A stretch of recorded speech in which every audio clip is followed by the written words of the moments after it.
On le sait, le mot hébreu qui désigne la Pâque signifie « le passage ». En fait, pour Israël, la fête des Azim et celle de la Pâque, qui se sont vite confondues, célébraient la mémoire de plusieurs passages. Tout d'abord, celui de l'ange de Yahvé. Alors qu'il frappait les Égyptiens de la 10e plaie, il était passé sans s'arrêter devant les maisons des Hébreux. Puis, le passage de la mer Rouge, pour sortir de l'Égypte.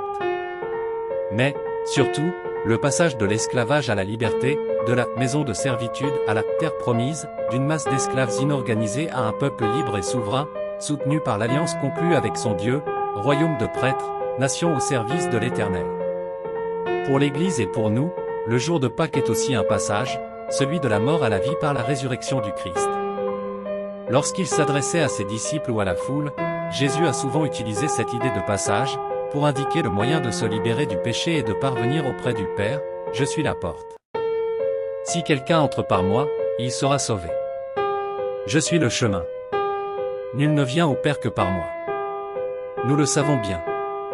Le grand passage de la mort à la vie, des asservissements de nos journées à la glorieuse liberté des enfants de Dieu, c'est Jésus-Christ et lui seul.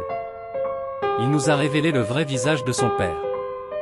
Visage plein de tendresse et d'amour, tourné vers les fils prodigues que nous sommes, dans l'attente du moment béni où nous nous retournerons vers lui, enfin décidés à faire notre chemin vers la maison paternelle. Si la Pâque était pour les Israélites la fête de la libération, le jour de Pâques est pour nous le triomphe de la vie, la victoire de la grâce. C'est bien là dans notre vie le temps du grand passage, celui de notre nouvelle naissance, illuminé par la joie que le Christ a mis en nous afin que notre joie demeure et qu'elle soit parfaite. Chers frères, chères sœurs, après 40 jours de préparation dans la prière, le jeûne et le partage, nous voici arrivés à ce jour du grand mystère, le Christ est ressuscité des morts. La fête de Pâques est au cœur de notre vie chrétienne. En effet, si le Christ n'était pas ressuscité, notre foi serait vaine. L'expérience du Christ ressuscité est donc capitale pour notre foi, cette expérience constitue le fondement de toute notre vie chrétienne, car elle lui donne tout son sens. C'est de cette expérience du ressuscité dont il est question dans l'évangile de ce dimanche de Pâques. On y voit Marie-Madeleine se rendre au tombeau, du grand matin, alors qu'il faisait encore ténèbres. Elle y fait le constat que le tombeau est vide. On y rencontre aussi Pierre et l'autre disciple, celui que Jésus aimait, à qui Marie-Madeleine fait part du constat du tombeau vide, et qui courent pour faire, par leur propre compte, le même constat. Mais on y contemple aussi les signes qui sont donnés à ces deux apôtres à leur visite du tombeau, les linges posés à plat et les suaires roulées à part à sa place. L'insistance sur la disposition de ces linges et suaires veut signifier qu'il n'y a pas eu manipulation du corps de Jésus, qui ferait croire qu'il aurait été emporté par quelqu'un. En effet, la victoire du Christ sur la mort se manifeste dans nos vies de plusieurs manières. Mais, nous sommes souvent pris dans les ténèbres qui entourent nos recherches, comme ce fut le cas de Marie de Madeleine quand elle se rend au tombeau du grand matin, lorsque c'était encore les ténèbres, et qui nous empêchent de voir le Christ vivant dans nos vies. Il nous faut alors nous laisser aimer totalement par le Seigneur pour que, comme pour le disciple que Jésus aimait, l'expérience de ce tombeau vide et des linges devienne un chemin de foi pour nous. Car, seul l'amour de Dieu peut nous donner de voir toutes choses nouvelles en Christ.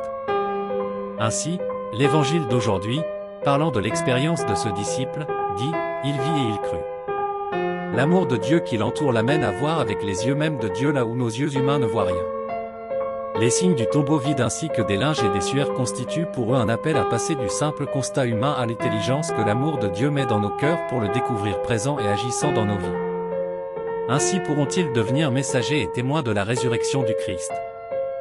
La fête de Pâques, c'est donc la fête de cet amour immense de Dieu qui se manifeste dans le Christ vainqueur de la mort, et qui nous fait marcher dans la foi.